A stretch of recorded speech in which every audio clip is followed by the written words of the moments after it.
Hello everyone and welcome to week 10 of our class, which will be covering the genre of writing known as description. Description often involves having your readers understand a person, place, thing, or experience, or perhaps even a phenomenon through your own eyes. Description relies heavily on the five senses: sound, taste, smell, touch, and sight. The information you impart in your description also imparts your emphasis. Description can often exist for its own sake, though few do. Most exist to interpret or create an argument.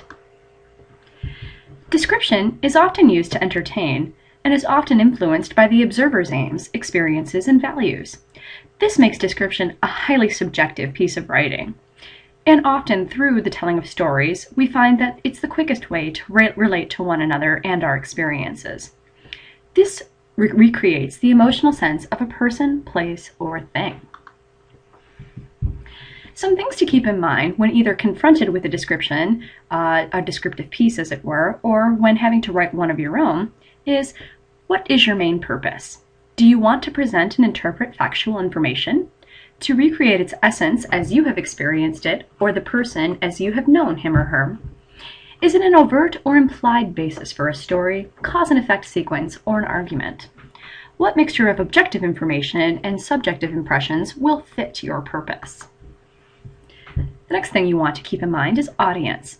How much and what kinds of basic information will you have to provide for comprehension? What kinds of assumptions can you make regarding their understanding of general and specific people, places, and things? If my readers are familiar with my subject matter, how can I cover it in a new and refreshing way? Now, the whole thing about description is that it relies heavily on detail. What particular characteristics of my subject do I want to emphasize? Which senses will I rely on most? It's important to keep in mind that non-sensory details are also important, such as beliefs, hopes, vulnerabilities, and manners of speaking, dressing, and behaving. You'll also want to keep in mind organization. How are you going to organize it? Is it going to be from the most dominant to the least dominant idea, or vice versa?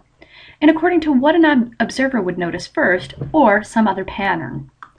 And finally, language choice. It's all about language choice. Description is about details, so you want to be as specific as possible in that choice of language.